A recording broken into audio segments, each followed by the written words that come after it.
आपल्या सर्वांना माहीत आहे की गेल्या सोमवारपासून अखंड भजनी सप्ताह सुरू आहे आणि आज हा 6वा दिवस आणि आम्ही खरोखरच भाग्यवंत आहोत की आमची मुलं इथे येऊन हा छोटासा भजनाचा कार्यक्रम तुमच्यासमोर ठेवणार आहे। भजन म्हणजे भक्तांची वाणी, संतांची वाणी।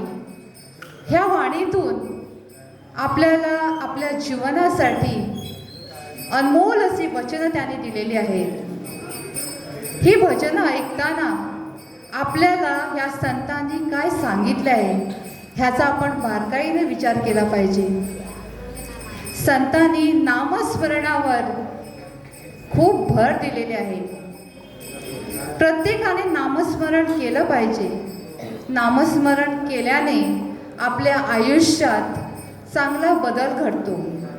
तर सुरुवातीलाच आमच्या शाळेचे विद्यार्थी नादातून या नाद निर्मितो श्रीराम जय राम जय जय राम हे सादर करणार आहे।